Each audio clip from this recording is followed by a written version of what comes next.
Ah non, on peut plus. Est-ce que là, ça fait bien ou pas? Ou est-ce qu'il faut que je tourne la chaise? Ah bah là, ça fait un... Oui, c'est moi. Attends, je suis assis sur mon récepteur. Oh. Ah, hop. Ça va, moi, un pied comme ça? Parce que lui, il est trop petit, il touche pas par terre. Ouais, c'est bon, c'est bon. Bonjour tout le monde. Bonjour à tous.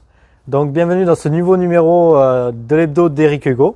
Donc, tous les mercredis, on parle d'un sujet différent. Là, cette semaine, on attaque. Les licences. Ah oui, là, un gros dossier. C'est ça.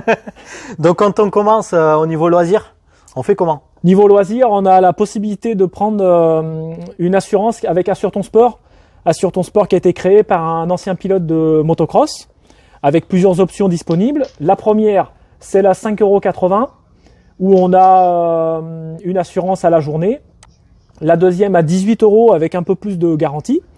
Et après, on a une autre option, c'est la 114 € qui nous couvre à l'année. Ok, donc toute l'année, on va pouvoir rouler avec cette assurance. Par contre, l'inconvénient, c'est qu'on ne trouve pas. On va pas trouver un club qui nous reçoit tout le temps, puisqu'il y a des circuits qui ne l'acceptent pas encore. Du coup, il faut toujours se renseigner un peu à l'avance. Et on est un peu plus restreint qu'avec une licence. Et oui, en plus, les motoclubs pratiquent des séries.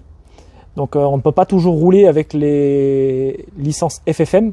Donc, des fois, c'est le petit inconvénient qu'on peut avoir avec le Assure ton sport.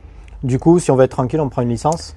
On prend une licence fédérale, oui, effectivement. Et la première licence qu'on prend au niveau loisir, quand on débute, c'est la licence entraînement, NET. Oui, c'est ça. Pour les jeunes. Qui est à 195 €. Ok, ça c'est pour tout le monde et pour les jeunes. Et pour les jeunes, 6-11 ans, elle est à 105 €. Et du coup, là, on se posera plus de questions de savoir quel terrain nous accepte ou pas, puisque tous les terrains sont obligatoirement affiliés FFM. Oui. Et du coup sont homologués et nous reçoivent, que ce soit en France, même à l'étranger, avec les pays frontaliers. Oui. Et du coup, une fois qu'on a fait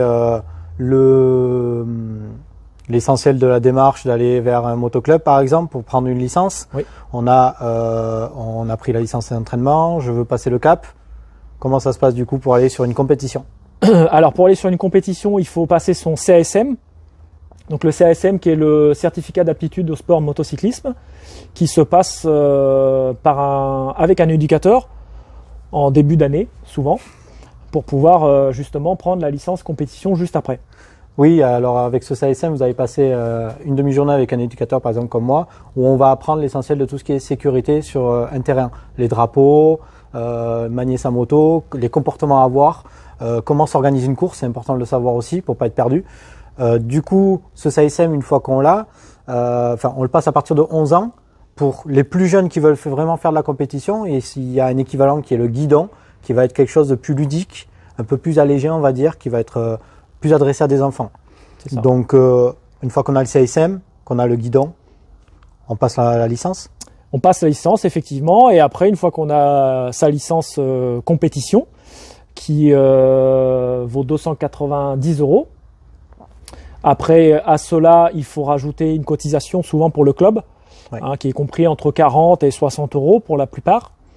Et après, une fois ça, en avant, on cherche sa moto et on peut aller rouler. C'est ça. Et on peut aller rouler. Du coup, pour ceux qui roulent pas sur le circuit, parce que ouais, c'est un gros problème aussi. Donc, il y en a qui roulent en forêt, en chemin. Voilà, c'est pas tous les parcelles sont privées. Donc il faut faire un petit peu attention à ça. Donc on ne peut pas demander toujours toutes les autorisations. Donc un enduro homologué, carte grise, voilà. Le permis de conduire et l'assurance. Et là, vous pouvez aller sur des terrains qui sont soit privés mais que vous avez l'autorisation, soit avec tous les chemins communaux ou publics qui existent. Oui. Après, il y a une autre fédération qui, chez nous en Aquitaine, malheureusement, j'ai envie de dire, n'est plus ou très peu. C'est l'UFOLEP. Donc, oui. Au-delà de la fédération française, vous avez aussi l'UFOLEP qui cartonne dans certaines régions. Oui, le Midi-Pyrénées, voilà, toutes les. Là-bas, l'UFOLEP, c'est la FFM chez nous. Ouais. Il y a peut-être même plus de monde. Donc, c'est une fédération un peu plus tournée vers les amateurs. Donc là, ça peut être un bon lien entre l'entraînement et la compétition. Les premières courses UFOLEP, où on l'a connu, nous, ici en Aquitaine avant, où c'était un peu plus convivial, un peu plus amateur. Donc, les licences sont un peu moins chères aussi. Oui, aussi. Oui. Donc, on vous mettra tous les liens, direction donc la fédération, l'UFOLEP, vers les ligues, parce que du coup la ligue, si vous posez des questions sur les courses ou les clubs qu'il y a dans votre région ou dans votre ville, il suffit de taper sur Google Ligue motocyclisme plus le nom de la région, Nouvelle-Aquitaine pour nous. Nouvelle-Aquitaine par exemple pour nous, et vous allez tomber sur le site dédié à la moto en général, que ce soit motocross, etc., vitesse, dans votre région, avec tous les clubs, les calendriers des courses, etc. Et là, vous pouvez facilement joindre quelqu'un pour avoir plus de renseignements.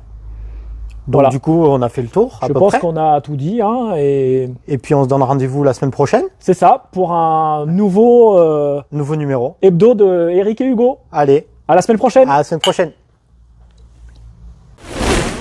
Parce que Tu fais l'intro ou je fais l'intro? je fais l'intro. Bon. Action! Salut tout le monde!